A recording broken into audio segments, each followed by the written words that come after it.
Manifeste de la Révolution, progressiste populaire, Burkina Faso, l'Eldorado dont rêve notre peuple, nous pouvons le créer ici.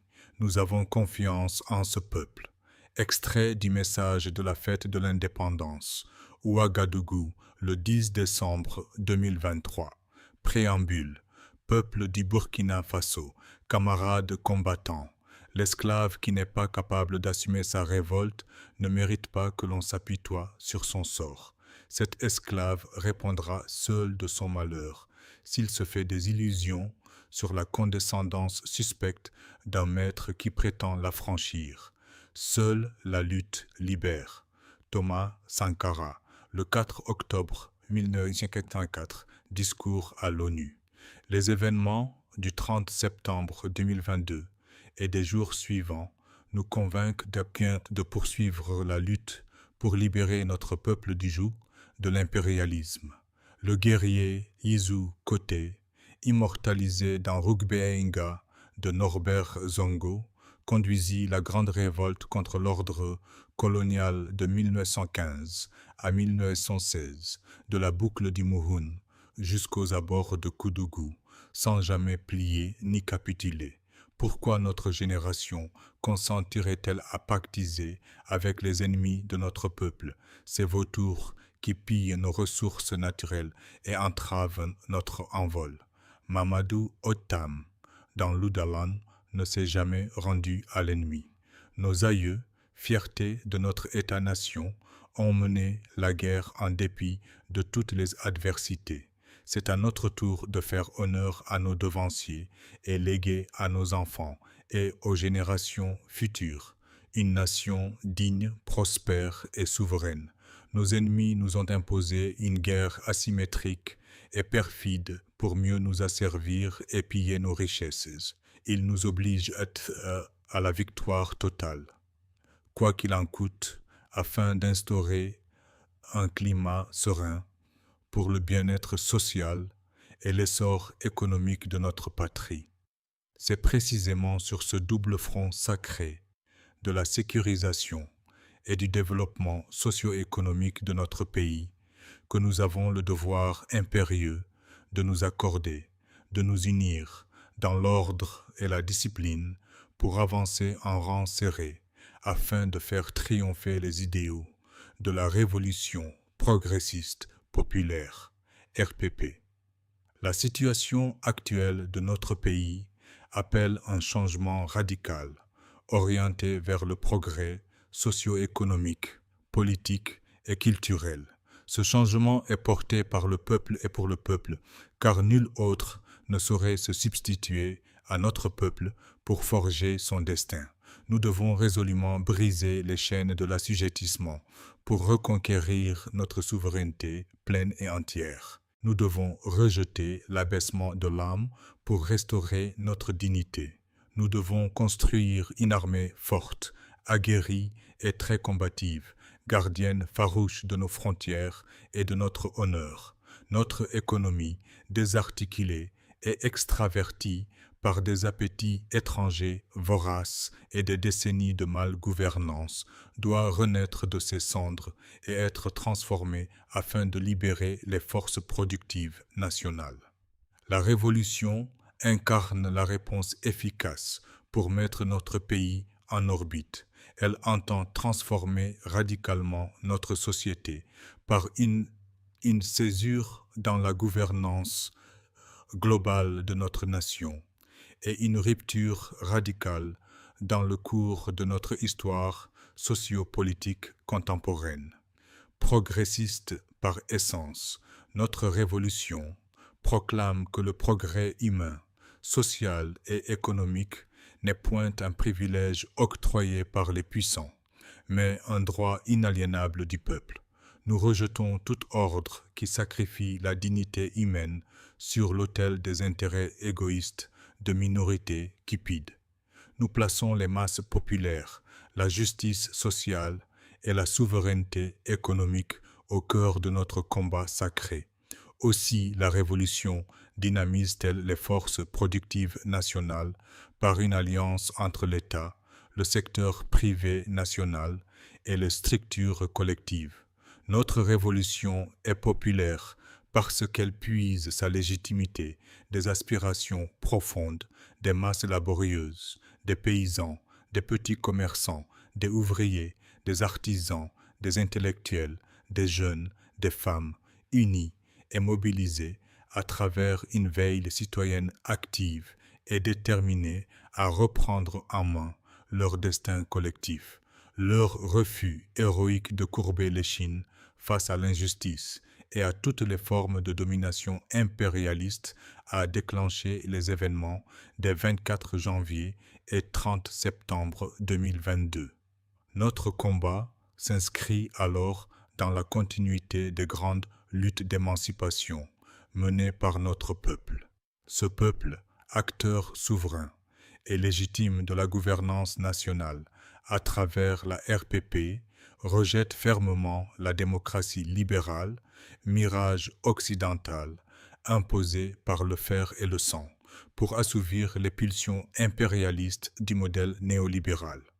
La révolution progressiste populaire opère une rupture irréversible avec les systèmes de dépendance, de domination et de prédation politique, économique, sécuritaire et culturelle qui ont trop longtemps étouffé notre émancipation et plongé notre patrie dans l'abîme et la fragilité. Cette rupture fondamentale constitue la pierre angulaire de la refondation de notre État-nation, portée par le patriotisme, la dignité, la responsabilité morale, l'équité, la cohésion sociale, la participation consciente du peuple et la souveraineté nationale.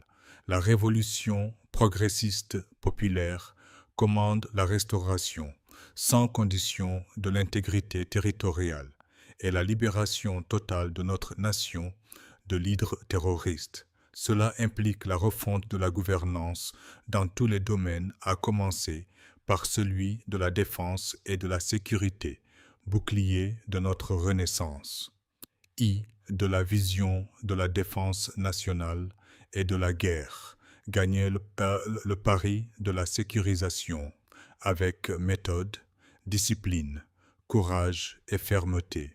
Peuple du Burkina Faso, camarades combattants, les puissances impérialistes, héritières de l'esclavage et de la colonisation, orchestrent aujourd'hui le terrorisme, qui n'est qu'une stratégie sophistiquée de recolonisation. Ceux qui cherchent à lier le terrorisme à une religion se trompent lourdement ou participent sciemment à la manipulation. Ainsi, la guerre qui nous est imposée masque un pillage méthodique de nos ressources naturelles. Nous vivons une nouvelle ère de repartage du monde où les puissances impérialistes, après les indépendances, sèment le chaos, guerre civile, terrorisme, déstabilisation, pour asseoir leur domination. C'est pourquoi depuis les années 1960, ces impérialistes ont œuvré à affaiblir nos capacités de défense militaire. Les plans d'ajustement structurel, PAS, imposés par les institutions financières internationales ont été un instrument décisif dans ce processus. En recommandant une réduction drastique des budgets de défense et en limitant les recrutements militaires, ces politiques ont fragilisé nos armées. Privées de moyens, elles ont progressivement perdu leur efficacité et leur autonomie stratégique. Parallèlement, les impérialistes ont infiltré nos forces armées à travers des coopérants militaires. Ces derniers, placés au cœur de la formation des soldats et des grandes décisions stratégiques, ont orienté nos armées vers la défense d'intérêts étrangers. C'est ainsi que nous avons été contraints de dépendre de leurs armées, qui pourtant n'interviennent que contre les groupes qui menacent directement leurs propres intérêts. Le premier pas vers la victoire réside dans le refus absolu de toute compromission avec ces impérialistes. Nous ne cohabiterons plus avec nos oppresseurs. La transformation sociétale que nous initions s'appuiera exclusivement sur des modèles de coopération avec les nations respectant notre souveraineté. Nous devons rester vigilants, car l'ennemi démasqué devient plus féroce.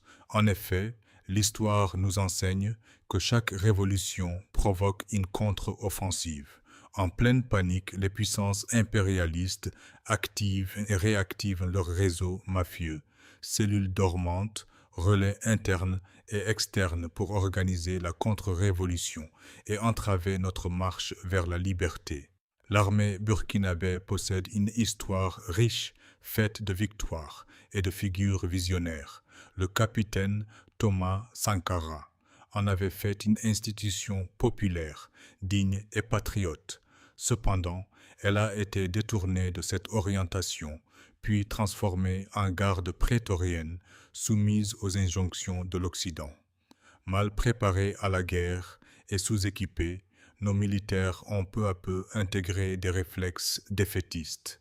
Face à cette réalité, la Révolution prend l'engagement solennel de restaurer la grandeur et la dignité de notre armée en mettant en œuvre une stratégie globale de défense articulée autour d'actions concrètes. 1. Recruter et former une armée de héros patriotes. Il est impératif de briser le modèle de recrutement devenu obsolète. Notre armée, bastion de la Révolution, n'a plus besoin de théoriciens bureaucrates, mais de combattants forgés. Forgés au feu du courage, de l'intégrité et de la bravoure. La priorité ira à ces hommes et ces femmes qui, par leur détermination, sauront défendre la patrie. Persuadés que la véritable puissance d'une armée réside dans la valeur de ses soldats, la Révolution instaurera un vaste programme de recrutement fondé sur l'intégrité et le patriotisme. La formation continue et exigeante combinera discipline militaire, maîtrise des techniques de combat modernes et inculcation des valeurs civiques. Entièrement conçue par des cadres burkinabés, cette formation endogène s'appuiera sur leur expérience directe du terrain.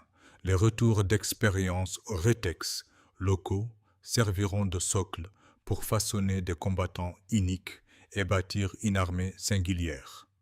2. Repenser le paradigme du commandement. La réorganisation de notre armée exige une réforme en profondeur du système de commandement, longtemps fondé sur la logique grade-fonction. L'expérience de la guerre a démontré que le grade n'est pas nécessairement le reflet du courage, de la compétence ou de la capacité à inspirer les troupes. La guerre a révélé que le grade n'est point un indicateur de courage. Ainsi, des unités seront créées sous le commandement de combattants ayant démontré leur intégrité, leur bravoure, leur sens stratégique et leur engagement patriotique, quel que soit leur grade. 3. Doter l'armée d'équipements adaptés aux menaces. Les menaces contemporaines imposent à notre nation de se doter d'équipements de pointe. Nous sommes déterminés à sortir notre armée de la posture strictement défensive pour en faire une force offensive, conquérante et capable d'anticiper les défis. La Révolution, avec l'appui indéfectible du peuple, prévoit l'acquisition de moyens modernes tels que les aéronefs, véhicules blindés, drones de surveillance et systèmes de communication sécurisés. Ces investissements incarnent la volonté de donner à nos soldats les moyens d'agir, de prendre l'initiative et de défendre la patrie avec assurance. 4. Développer une industrie nationale de défense. Pour réduire la dépendance extérieure, il est essentiel d'augmenter substantiellement le budget de la défense, de bâtir une industrie nationale de guerre fondée sur nos connaissances endogènes et capable de produire les armes stratégiques que les États rechignent parfois à nous vendre. Cela permettra non seulement de renforcer notre autonomie militaire, mais aussi de créer des emplois et stimuler l'économie nationale. Notre révolution est condamnée à l'échec si nous ne sommes pas capables d'équiper par nous-mêmes notre armée. Ce chantier est vital et la révolution progressiste Populaire appelle nos chercheurs et inventeurs à se mettre debout, à s'engager et à relever ce défi historique. 5. Tisser un maillage sécuritaire adéquat. La sécurité doit être pensée de manière territoriale. La Révolution propose un redécoupage stratégique du territoire, avec des bases militaires et des postes avancés disséminés sur l'ensemble des zones sensibles.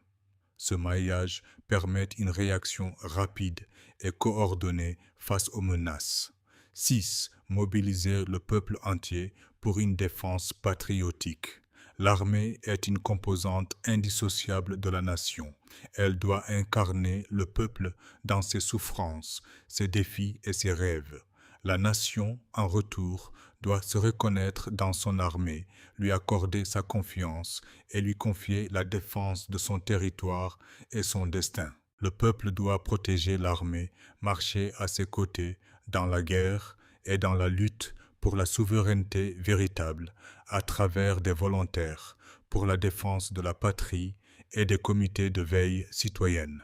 C'est dans cet esprit que la RPP s'engage à forger un lien armée-nation inviolable afin que la défense nationale devienne une œuvre commune, une co-construction entre population civile et forces militaires qui s'unissent pour préserver l'avenir de la patrie. Dans cette vision, chaque Burkinabé doit être une sentinelle de la nation. 7. Adapter la tactique militaire au profil psychologique de nos hommes et de l'ennemi. La guerre n'est pas seulement une affaire de puissance matérielle, elle a aussi une dimension psychologique. Il est essentiel de comprendre le soldat dans toutes ses dimensions, saisir son état d'esprit et mesurer la solidité de ses valeurs. En d'autres termes, il est impératif de connaître le moral et la morale du militaire. Les armes, les technologies et les plans ne suffisent pas si l'on ne maîtrise pas assez les ressorts humains qui animent les combattants. Ainsi, l'efficacité de notre tactique dépendra de sa capacité à prendre en compte le double profil psychologique de nos propres soldats et celui de l'ennemi avec ses motivations et ses réactions. La victoire se joue autant au mental que sur les moyens opérationnels déployés sur le terrain du combat. 8. Maîtriser la communication de guerre. Dans les conflits contemporains, la bataille de l'information est devenue un théâtre stratégique à part entière. Il est donc indispensable de développer une stratégie de communication de guerre capable de contrer la propagande ennemie, de soutenir le moral des troupes et de renforcer la confiance de la population. La communication doit constituer également le rempart contre l'endoctrinement et les offensives de recrutement des jeunes par les réseaux terroristes. Dans cette perspective, la presse doit jouer un rôle patriotique en contribuant à l'éveil des consciences et à la mobilisation des citoyens face aux tentatives de déstabilisation et de manipulation. De même, les leaders d'opinion, les autorités coutumières, traditionnelles et religieuses doivent s'engager à poursuivre l'éducation citoyenne afin de renforcer la cohésion et l'unité nationale. 9. Restaurer l'ordre et la discipline. Une armée forte est avant tout une armée disciplinée. La restauration de la rigueur, de la responsabilité et l'éthique militaire constituent une priorité de la Révolution. Toute dérive sera sanctionnée avec fermeté, tandis que les comportements exemplaires seront valorisés et encouragés. Cette rigueur doit irriguer nos communautés pour forger un socle social impénétrable à l'instabilité. 10. Honorer le sacrifice des soldats. La nation burkinabé ne saurait oublier ceux qui s'immolent pour sa survie. Le sacrifice des soldats doit être honoré. La Révolution prévoit un dispositif solide d'assistance pour une prise en charge des blessés de guerre. Les familles des soldats tombés au combat bénéficieront également d'un soutien conséquent, matérialisant la reconnaissance de la nation pour le sang versé et le sacrifice suprême consenti. Cette solidarité doit être permanente et s'inscrire dans un programme institutionnel porté par des structures spécifiquement dédiées afin que la dignité des ayants droit soit pleinement respectée. 2. Du progrès socio-économique inclusif. Peuple du Burkina Faso, camarades combattants. La révolution progressiste populaire ne peut s'enraciner sans une révolution économique et sociale profonde, car il n'existe pas de souveraineté politique durable sans souveraineté économique réelle. La révolution économique rompt avec l'économie de dépendance, libère les forces productives nationales et place la richesse au service du peuple. Sous notre révolution, l'État doit être fort et disposer de tous ses attributs pour agir fermement et faire respecter ses décisions. Dans notre vision de développement socio-économique, il n'est plus un spectateur passif, mais un acteur souverain du développement. Il interviendra dans l'économie à travers la création d'entreprises publiques dans des secteurs jugés essentiels au développement national, la nationalisation d'industries considérées comme stratégiques pour la souveraineté économique, ainsi que la prise de participation dans le capital de certaines sociétés privées, afin d'orienter leur gouvernance et leur choix d'investissement. Au-delà de ces actions directes, l'État jouera également un rôle de soutien et de régulation. Il accompagnera les entreprises nationales par le biais de subventions ciblées, d'incitations fiscales favorisant l'investissement et l'innovation, de politiques de régulation des importations afin de protéger la production locale contre une concurrence extérieure, parfois féroce et déloyale. Placées sous contrôle souverain, nos ressources naturelles doivent être transformées localement autant que possible afin de favoriser l'accélération d'un progrès socio-économique inclusif. La révolution progressiste populaire fera du Burkina Faso un État qui rejette l'économie d'exportation des matières premières brutes, la dépendance au financement conditionné et la passivité de l'État face au marché. Notre révolution a un regard particulier sur les conventions minières et stratégiques afin de renégocier ou de dénoncer les contrats léonins, tout en luttant farouchement contre la fraude et l'évasion fiscale. 1. La révolution agro-sylvo-pastorale et halieutique. Notre conception du développement procède de la déconstruction des représentations héritées de l'école coloniale, qui tendent à nous enfermer dans le fatalisme du sous-développement. Trop souvent, notre pays est décrit comme sec, enclavé, doté de sols et de sous-sols pauvres, hostile à certaines cultures agricoles. Notre pays serait donc condamné à rester en marge des grandes dynamiques agricoles et industrielles. Nous nous insurgeons contre cette vision fausse, conçue pour nous conditionner. Notre projet de développement s'appuie sur nos savoirs endogènes, nos immenses richesses et sur les potentialités réelles de nos populations. Le secteur agro-sylvo-pastoral et halieutique occupe plus de 80% de nos masses laborieuses.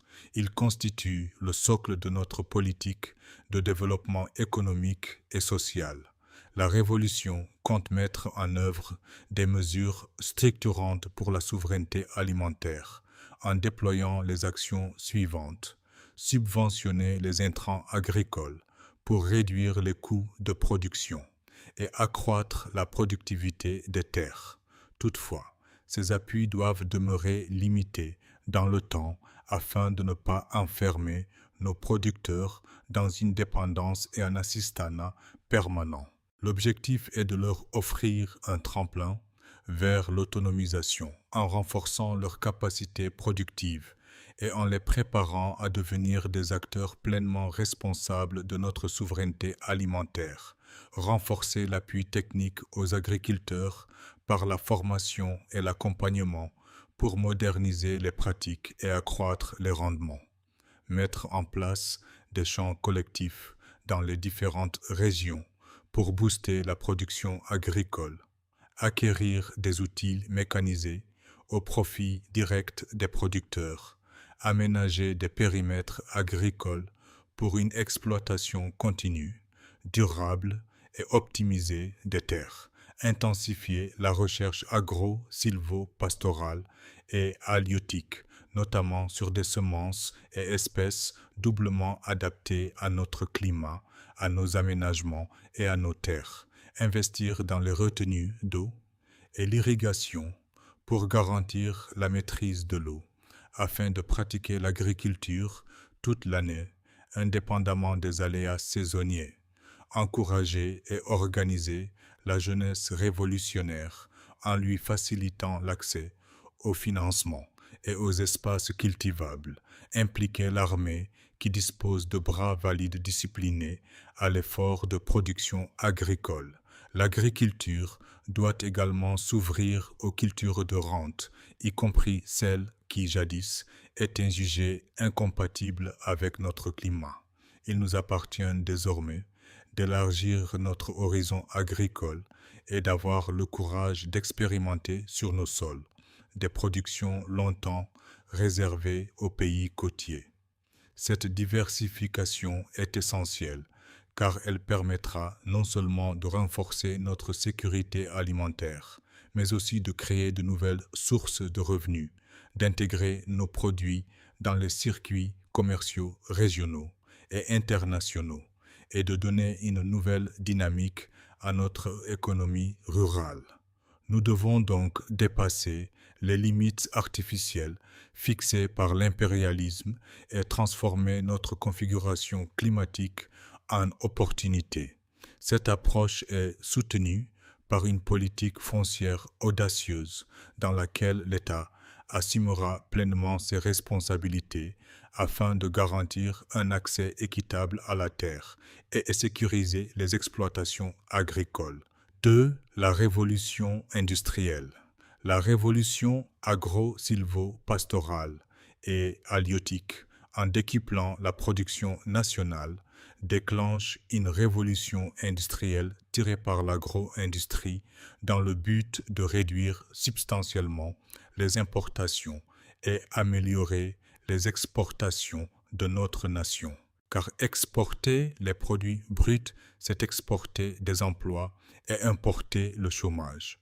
Au-delà de l'agro-industrie, l'État encouragera par le biais des fonds de financement les initiatives privées de création d'industries stratégiques dans les domaines miniers, métallurgiques, pharmaceutiques, textiles, du cuir et des matériaux de construction. La révolution industrielle s'appuiera sur des infrastructures solides de soutien à la production, favorables à la création de richesses partagées que sont l'énergie et les infrastructures de transport. Notre quête d'une souveraineté nationale passe nécessairement par la réduction de la dépendance énergétique. Des zones industrielles seront créées afin d'optimiser la gestion et l'utilisation de l'énergie.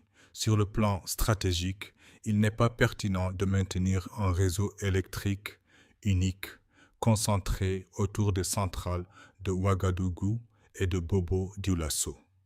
Une telle configuration accroît la vulnérabilité du système et limite l'accès équitable à l'énergie aux autres régions. La révolution s'attellera à l'implantation de centrales électriques dans chaque région afin de garantir une meilleure répartition des capacités de production, de réduire les pertes liées au transport de l'électricité et de renforcer la résilience énergétique du pays.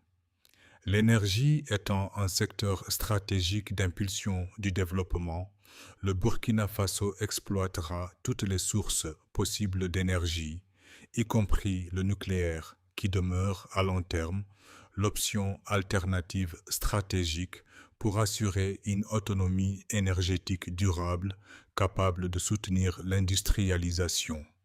Un réseau routier dense et de qualité constitue un levier essentiel pour acheminer efficacement la production et les fruits de la transformation vers les grands centres de consommation ainsi que les marchés régionaux et internationaux. La révolution prévoit la mise en place de structures publiques dédiées à l'exécution des grands chantiers de développement, en commençant par les infrastructures de transport, qu'elles soient terrestres, ferroviaires, maritimes ou aériennes. Cette approche permet de construire des infrastructures fiables et durables à moindre coût et dans des délais réduits. Elle implique l'acquisition par l'État d'équipements modernes ainsi que le recrutement massif de main-d'œuvre garantissant à la fois efficacité opérationnelle et création d'emplois. 3. Une souveraineté monétaire et financière assumée. Celui qui finance, oriente, et celui qui oriente, gouverne. La révolution doit reprendre en main nos leviers financiers afin de soutenir nos priorités nationales sans subir les conditionnalités politiques, idéologiques ou économiques extérieures. La révolution rejette la servitude monétaire au profit d'une souveraineté monétaire orientée vers la production, la transformation et le développement. La révolution doit se doter d'institutions financières et publiques adaptées pour catalyser les investissements productifs. Elle doit en plus susciter l'actionnariat populaire, les fonds de soutien patriotique et la mobilisation des ressources de la diaspora afin de consolider le financement souverain et responsable du développement. 4. Une révolution du commerce et de l'artisanat. La révolution du commerce et de l'artisanat se fera avec une vision claire, des actions coordonnées et un engagement fort des pouvoirs publics, du secteur privé et des citoyens. C'est pourquoi nous allons mieux organiser les artisans, encadrer les filières porteuses, faciliter l'accès aux biens de première nécessité et promouvoir un entrepreneuriat de qualité. 4.1. Réinventer l'artisanat pour une économie inclusive. Le secteur de l'artisanat, expression du génie de nos communautés, constitue un pilier essentiel de l'économie nationale par sa capacité à créer des emplois et des richesses. Pourtant, ce secteur reste encore éclaté, sous-structuré et peu valorisé. C'est pourquoi une meilleure organisation des acteurs de l'artisanat s'impose comme une priorité. Il est donc nécessaire de structurer les artisans par branche de métier et par zone géographique et d'instaurer une politique d'achat public favorable aux produits artisanaux afin de stimuler la production locale. 4.2. Dynamiser le commerce pour le mieux-être des populations. Dans un contexte marqué par l'inflation et la précarité, faciliter l'accès des ménages aux produits de grande consommation constitue un enjeu stratégique. La révolution progressiste populaire s'impliquera davantage dans la régulation des circuits de distribution afin de réduire les coûts de transaction, limiter les marges spéculatives et garantir un approvisionnement stable et accessible. Pour ce faire, il faudra créer et renforcer les centrales d'achat publics ou mixtes et en faire des marchés de proximité, promouvoir le commerce électronique pour raccourcir les chaînes d'approvisionnement, mieux encadrer les interprofessions des filières porteuses ayant un fort potentiel de création de richesses et d'exportation, améliorer la gouvernance, la compétitivité et la durabilité des filières porteuses. 4.3. Assainir le marché et promouvoir l'entrepreneuriat responsable. Le développement d'un commerce juste et équitable passe aussi par une lutte sans relâche contre la fraude, la contrefaçon et la concurrence déloyale. Ces pratiques affaiblissent l'économie formelle, découragent l'investissement et mettent en danger la santé des consommateurs. Il convient de renforcer les contrôles sur le marché, de moderniser les mécanismes de certification, d'impliquer les organisations professionnelles dans l'autorégulation du secteur et de durcir la répression de la fraude. Enfin, il est crucial de susciter la vocation d'entrepreneur chez la jeune génération par le biais de formations adaptées sur la culture entrepreneuriale. Le rôle des structures d'accompagnement est ici déterminant.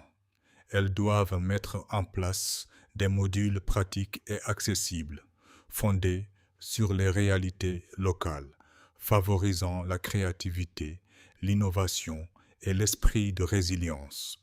L'entrepreneuriat doit être considéré comme une solution durable dans la lutte contre le chômage et pour la transformation structurelle de notre économie. Il s'agit d'encourager la prise d'initiative, la recherche de valeur ajoutée et la formalisation des activités avec un accès adapté au financement, à l'information et au marché. 5. Le développement du digital. La fracture numérique constitue un défi majeur à relever. La modernisation de ce domaine transversal permettra la création d'emplois, le développement socio-économique et culturel et la sécurisation du pays. Pour cela, la révolution doit garantir la souveraineté numérique, développer en masse les compétences numériques à tous les niveaux, mettre en place un système d'identification électronique unique de la personne, encourager la création d'entreprises dédiées au numérique, vulgariser l'Internet à travers la réduction des coûts, la couverture du réseau Internet haut débit sur l'ensemble du territoire, promouvoir l'éducation au numérique dans tous les ordres d'enseignement, promouvoir la filière informatique dans les établissements de formation professionnelle et technique, promouvoir la digitalisation des services de l'administration. 6. Le développement d'une industrie culturelle. Il nous faut construire une industrie culturelle en tirant parti des tendances mondiales, des spécificités culturelles locales et des potentialités de développement. Pour ce faire, la révolution dans le secteur de l'industrie culturelle consistera à promouvoir l'essor des technologies numériques et faire connaître les cultures burkinabées, renforcer la visibilité des artistes burkinabés et attirer les touristes et les investisseurs, valoriser le patrimoine matériel et immatériel, former et professionnaliser les artistes et acteurs culturels, créer des incubateurs culturels en vue de soutenir les artistes et les entrepreneurs culturels, renforcer la coopération culturelle, valoriser les arts traditionnels et contemporains pour promouvoir la diversité des expressions culturelles, revaloriser la danse, la musique, la peinture et le théâtre dans des formes hybrides qui séduisent aussi bien les jeunes générations que les amateurs internationaux, renforcer les cadres et les outils de transmission de nos valeurs culturelles aux plus jeunes, prendre en compte les enjeux de développement durable dans les projets culturels pour allier croissance des industries culturelles et respect de l'environnement, développer les circuits touristiques ainsi que les infrastructures culturelles et d'accueil. 7. Une révolution en matière de santé.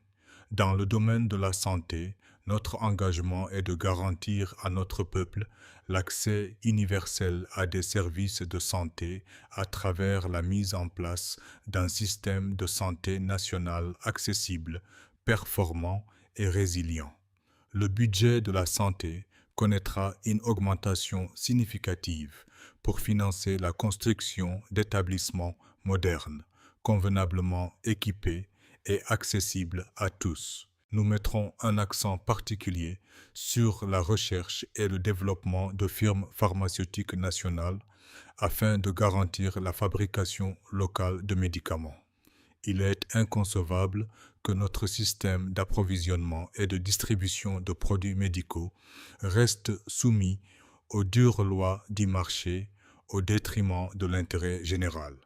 L'État assumera pleinement le monopole du secteur stratégique de la distribution des médicaments essentiels génériques pour assurer à chaque citoyen un accès équitable, sécurisé et durable aux soins. Nous croyons également aux vertus de la médecine traditionnelle qui fait partie intégrante de notre patrimoine culturel. Nous encadrerons ces praticiens, nous valoriserons leur savoir et nous les intégrerons dans une approche complémentaire afin d'offrir à la population deux options de soins. 8. Urbanisme et habitat. Nos villes souffrent aujourd'hui d'une fragmentation entre quartiers aménagés, lotis, et zones d'habitat spontanés, non lotis, tous deux privés de services urbains essentiels tels que l'assainissement, l'eau potable, l'électricité et le transport. Dans les quartiers non lotis, l'insécurité foncière freine les investissements liés à l'habitat et aux équipements. Conscient que la superficie du Burkina Faso n'est pas élastique et extensible à souhait, nos projets d'aménagement et d'occupation des sols doivent intégrer la responsabilité envers les générations futures et la préservation des terres arables. La révolution appelle à promouvoir une planification urbaine moderne et à une utilisation rationnelle de l'espace en privilégiant les constructions en hauteur au détriment des bâtisses pavillonnaires qui dévorent les terres et affectent l'équilibre environnemental.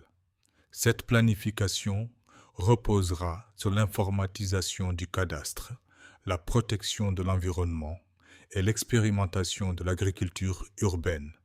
Un état des lieux complet des plans cadastraux sera réalisé, accompagné d'un audit rigoureux des domaines publics et des attributions de parcelles, afin de restaurer la transparence et l'équité dans la gestion foncière. Le développement du sport. Le sport est au cœur de notre vision pour un développement économique et social durable. Nous voulons en faire un moteur d'épanouissement individuel et collectif, de cohésion nationale et de prospérité. Nous encourageons sa pratique par tous dans une approche qui s'appuie davantage sur nos collectivités afin de favoriser l'émergence d'entreprises sportives portées par l'enthousiasme populaire à la base, avec des identités affirmées. Cela passe par la construction d'infrastructures modernes sur l'ensemble du territoire, la relance des sports scolaires et universitaires, la professionnalisation de nos championnats. Avec la RPP, le sport n'est plus seulement une passion, mais une véritable industrie. Il deviendra un levier de croissance, d'emploi et de rayonnement pour notre nation. Le réarmement culturel. Notre conception de la culture s'inscrit dans la lignée des réflexions de Antonio Gramsci et de Thomas Sankara. Le réarmement culturel constitue le défi central pour garantir la pérennité de la révolution. Il en est un moteur essentiel. Notre salut ne repose pas uniquement sur la force militaire ou économique, mais aussi sur la puissance culturelle et symbolique. Après des siècles de domination, notre peuple a fini par intégrer et reproduire les valeurs imposées par l'impérialisme. Face à cela, le réarmement culturel doit devenir le rempart contre les agressions et intrusions culturelles étrangères. Dans la vision de la RPP, il s'agit d'engager une véritable guerre culturelle, visant la reconquête méthodique des consciences, des imaginaires et des institutions éducatives et artistiques. 1. Le socle de la souveraineté. La bataille culturelle dépasse largement la simple promotion des arts. Elle constitue un acte politique fondamental. Elle ouvre le chemin vers l'unité nationale, la transformation des mentalités et l'édification durable du Burkina Faso. Dans cette perspective, la culture devient une arme douce capable d'imposer une autre vision du monde. La RPP ambitionne de reconstruire le capital culturel national en offrant au peuple l'accès à ses savoirs et à ses valeurs authentiques, véritables piliers de son identité et de sa fierté. Le réarmement culturel repose sur plusieurs axes complémentaires qui visent à consolider la souveraineté culturelle et la cohésion nationale. Il implique d'abord la reconnaissance des savoirs locaux comme source légitime de connaissances, permettant de réhabiliter les traditions intellectuelles et pratiques propres au peuple burkinabé. À cela s'ajoute la valorisation des expressions artistiques populaires et la promotion de la transmission intergénérationnelle des savoir-faire culturels, afin d'assurer la continuité et la vitalité des patrimoines immatériels.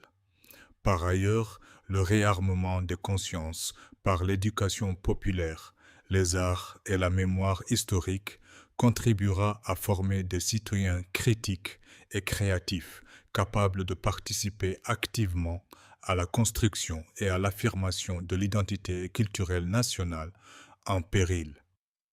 2. L'école de la Révolution. Vecteur culturel. Il est impératif d'affranchir notre système éducatif des reliques de la colonisation et de la néocolonisation, le transformer profondément afin de l'adapter à nos réalités et à nos besoins. Notre idéologie de réarmement culturel sera vaine si elle ne s'appuie pas sur des institutions éducatives solides et adaptées. L'école, dans notre vision, est non seulement un lieu d'apprentissage intellectuel, mais aussi un espace de construction de la cohésion nationale et de moulage de citoyens responsables et engagés. C'est pourquoi l'immersion patriotique sera instaurée à tous les niveaux du système éducatif, avec des contenus soigneusement adaptés à l'âge et au degré de maturité des enfants. L'immersion sera le lieu où nous mettrons en avant notre riche histoire, nos héros et nos références nationales afin de donner aux femmes et aux hommes de demain des repères solides et la fierté de leur identité. L'éducation ne doit pas se limiter à la transmission de savoirs théoriques. Elle doit également éveiller et nourrir l'esprit civique et renforcer le sentiment d'appartenance à la même nation burkinabé. Par ailleurs, nous sommes convaincus qu'il est plus facile et plus naturel d'apprendre dans sa langue maternelle. C'est pourquoi nous introduirons des langues nationales comme langue d'enseignement sur l'ensemble du territoire afin de renforcer l'efficacité pédagogique et l'ancrage culturel. Il est fondamental de rompre avec un modèle élitiste axé sur la formation de diplômés bureaucrates, dépendant du seul recrutement dans la fonction publique. Par conséquent, nous faisons le choix stratégique et assumé d'orienter une majorité d'apprenants vers l'enseignement professionnel et technique. Les contenus pédagogiques seront centrés sur des secteurs stratégiques pour mieux répondre aux besoins du marché et favoriser l'insertion socio-économique des diplômés. L'enseignement supérieur sera orienté vers les besoins réels du marché grâce à la mise en place d'instituts supérieurs dédiés à la formation professionnelle. Un vaste programme de développement de l'enseignement dans tous ses ordres sera mis en œuvre. Il garantira des infrastructures modernes, des équipements adaptés et des personnels qualifiés pour offrir à chaque enfant du Burkina Faso une éducation de qualité, porteuse d'avenir et de dignité. Ce programme nous donnera surtout l'opportunité d'inverser la tendance actuelle marquée par la prédominance des établissements privés d'enseignement et de redonner à l'école publique toute sa force. Dans cette dynamique, l'enseignement supérieur sera renforcé par un financement accru des projets de recherche, notamment dans les domaines prioritaires, grâce à la création de pôles de recherche spécifiques et au développement de synergies entre universités et entreprises. Des incubateurs d'entreprises verront le jour sur nos campus pour soutenir les étudiants porteurs de projets et d'initiatives innovants. Car ceux de la diplomatie et des relations extérieures, peuple du Burkina Faso, camarades combattants, notre politique étrangère s'érigera sur le principe intangible du respect de notre souveraineté en privilégiant des partenariats stratégiques adaptés à un monde qui n'est plus bipolaire mais multipolaire. Dans ce nouvel ordre international, il s'agit de développer des relations équilibrées avec tous les blocs. 1. Une politique étrangère souveraine et multipolaire. L'approche multipolaire permet de diversifier nos alliances, de réduire notre dépendance à un seul centre de pouvoir et de consolider notre position sur la scène mondiale. Ainsi, notre politique étrangère se veut pragmatique, souveraine et tournée vers une coopération mutuellement bénéfique. Elle est le reflet de notre engagement pour l'instauration d'une gouvernance mondiale plus juste et plus équitable, fondée sur l'égalité entre les hommes et le droit des peuples à disposer d'eux-mêmes. Le Burkina Faso est solidaire de tous les peuples en lutte pour leur liberté à travers le monde. Nous devons également prendre conscience qu'il n'est pas possible pour un État tout seul d'éradiquer durablement les réseaux criminels transnationaux. Le Burkina Faso croit fermement en une Afrique unie et solidaire pour faire front commun contre le terrorisme, étranger à nos mœurs faites de paix et d'hospitalité. La Confédération des États du Sahel, AES, est née pour porter ce rêve de l'unité africaine autour des idéaux de souveraineté, de paix, de concorde, de résilience, de lutte, d'entraide, de solidarité et de prospérité. 2. Un attachement aux valeurs de l'intégration et de l'unité africaine. Le Burkina Faso continue, avec les autres membres de l'AES, à promouvoir l'intégration africaine. Cette intégration exige de nos États une coopération franche, résolument tournée vers la satisfaction des aspirations de nos peuples. Le Burkina Faso rejettera toujours toute organisation régionale, sous-régionale et internationale qui prendrait les formes d'un instrument de domination néocoloniale. Notre pays appelle les peuples d'Afrique à rejeter toute coopération infamante et avilissante. Depuis l'avènement de la révolution progressiste populaire, dans notre coopération internationale, nous exigeons de nos partenaires le respect strict de notre souveraineté en tant qu'État indépendant, libre de ses options stratégiques et de ses alliances. La révolution poursuivra sur cette trajectoire de dignité et de responsabilité.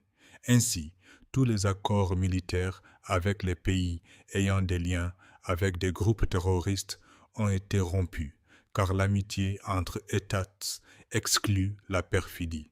Par ailleurs, les accords de coopération économique permettant jadis le pillage de nos ressources naturelles, tout en nous retournant des broutilles sous forme d'aide au développement ou d'aide humanitaire, sont désormais rompus.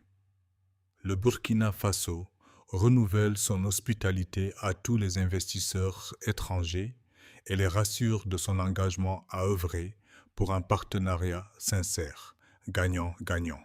V. Du renforcement de la gouvernance. Peuple du Burkina Faso, camarades combattants, notre administration actuelle ploie sous le poids d'un héritage colonial et néocolonial qui a laissé des structures calquées sur des modèles souvent inadaptés à nos réalités, à notre niveau de développement et aux besoins des administrés. Le formalisme excessif qui y règne engendre des lenteurs qui plombent l'efficacité de l'action publique. Au fil du temps, l'administration burkinabé a été fragilisée par des maux tels que la politisation, l'indiscipline, le favoritisme, le laxisme, la corruption et le pillage des ressources publiques. La déconcentration, telle qu'elle est appliquée aujourd'hui, répond moins aux besoins des administrés qu'à des logiques de clientélisme, avec des postes créés davantage pour récompenser des amis et compagnons politiques que pour améliorer la qualité du service public. 1. Repenser une administration publique efficace. Nous allons briser la roue et la réinventer en engageant une refonte profonde des institutions et des structures afin de transformer l'administration en un véritable moteur de développement et les agents publics en véritables serviteurs du peuple. Cette refonte touchera au nombre des institutions, à leurs attributions et à leur budget de fonctionnement, tout en privilégiant des dispositifs transversaux capables de mutualiser les ressources et l'expertise publique. Au niveau de la gouvernance politique, il s'agit principalement de renforcer l'autorité de l'État en vue d'instaurer la stabilité sociopolitique nationale, cultiver le civisme et ancrer dans la conscience collective des Burkinabés la culture du respect de l'État et du bien public. Un diagnostic approfondi de la déconcentration sera mené, suivi de mesures de rationalisation pour optimiser le fonctionnement de l'administration publique. La formation des agents intégrera des modules de civisme et de patriotisme afin de promouvoir une nouvelle culture du service à la nation.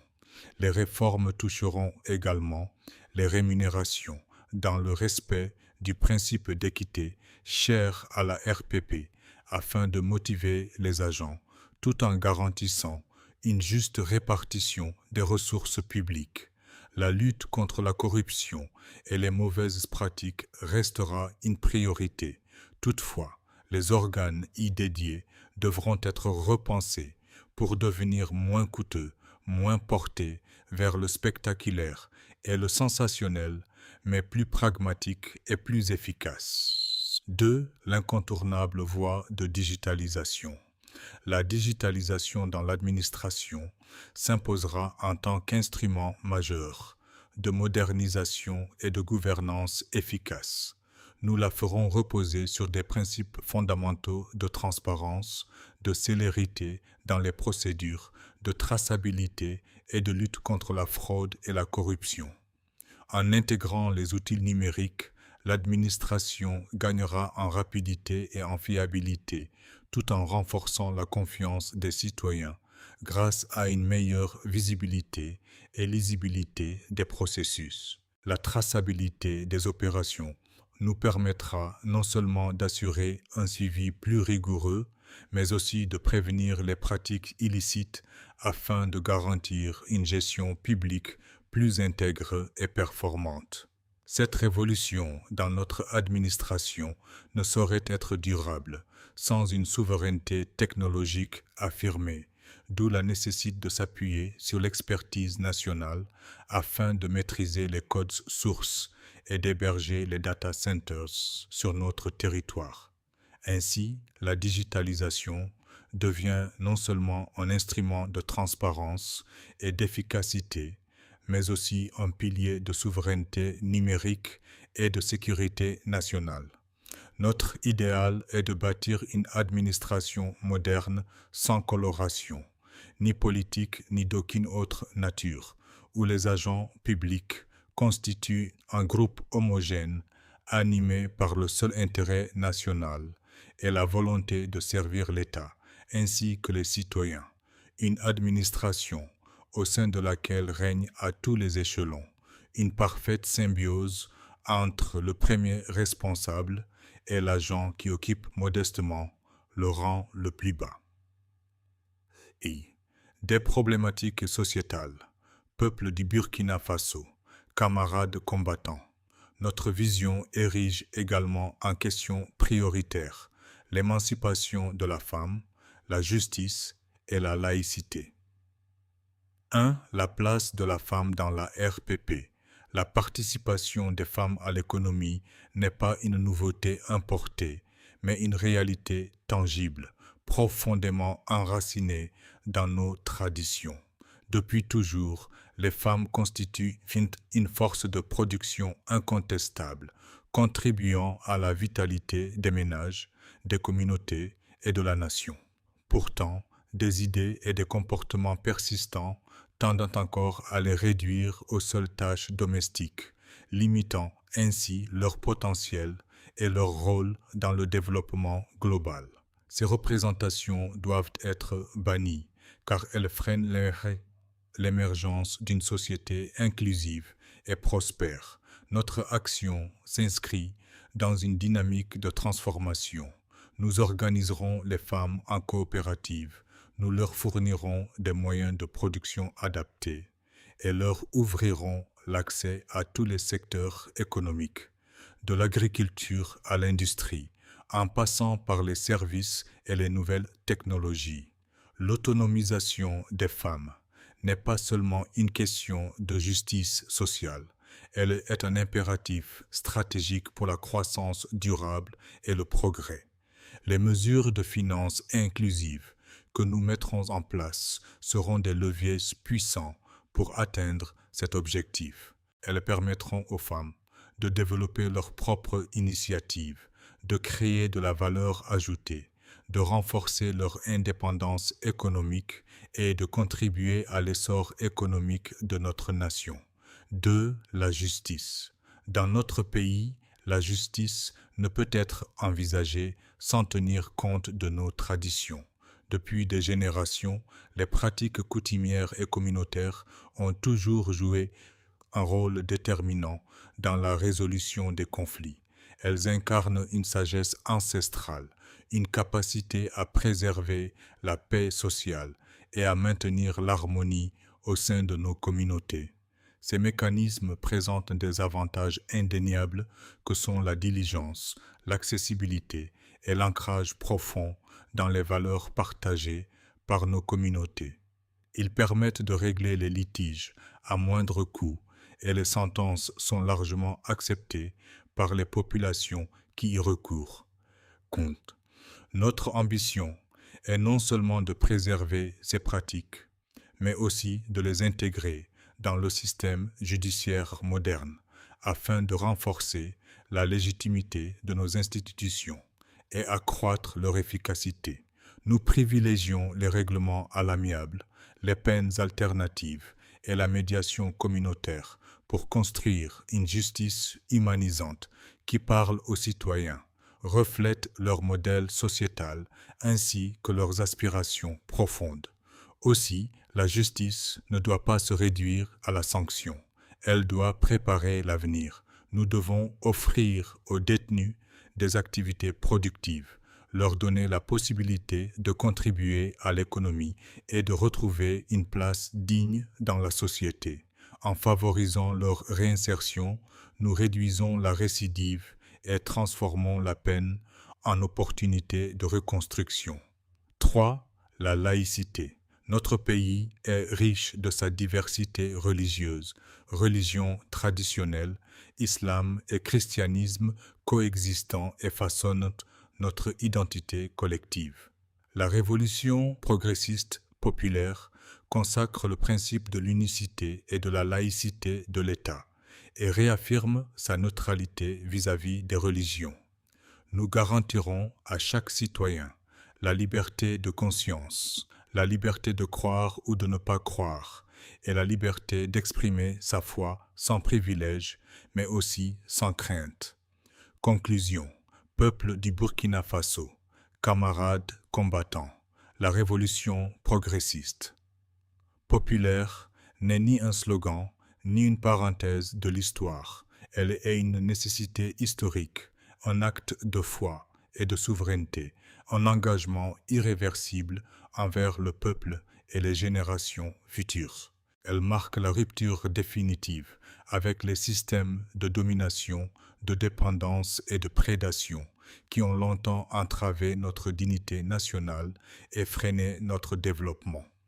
Par cette révolution, le peuple reprend sa place centrale dans la conduite de la nation. L'État se refonde comme instrument du progrès collectif, garant de la justice sociale, de l'équité territoriale, de la souveraineté économique et de la primauté de l'intérêt général sur les intérêts particuliers. Le travail productif, la discipline collective, la probité et le mérite deviennent les fondements de la nouvelle citoyenneté révolutionnaire. La révolution progressiste, populaire, trace une voie claire, bâtir une économie souveraine, industrialisée et inclusive, restaurer l'autorité légitime de l'État, libérer les forces créatrices de la jeunesse, réconcilier la nation avec ses valeurs de solidarité, de courage et de responsabilité. Elle affirme que le progrès n'est réel que lorsqu'il est partagé et que la liberté n'est authentique que lorsqu'elle s'accompagne de justice sociale. Ce manifeste engage solennellement les institutions, les forces vives de la nation, la diaspora, chaque citoyenne et citoyen. Il appelle à une mobilisation consciente, organisée et permanente pour défendre la révolution, l'approfondir et la transmettre. Nous ne sommes rien sur terre si nous ne sommes d'abord l'esclave d'une cause, celle des peuples et celle de la justice et de la liberté. Ces propos de Frantz Fanon, qui nous interpellent individuellement et collectivement sur l'éthique de la responsabilité, ont une résonance particulière aujourd'hui. Nul ne doit être spectateur de l'histoire. Nous devons être des acteurs de la transformation nationale pour le bien de notre peuple. Ainsi s'ouvre une nouvelle voie pour notre destin collectif. Fidèles à notre mémoire, résolument tournés vers l'avenir, nous proclamons que la révolution progressiste populaire est désormais le cadre irréversible de la refondation de l'État, de l'émancipation du peuple et de la construction d'une nation souveraine, juste et prospère. La révolution en marche. La patrie ou la mort, nous vaincrons. Ouagadougou, le 1er avril 2025. Président du Faso, capitaine Ibrahim Traoré.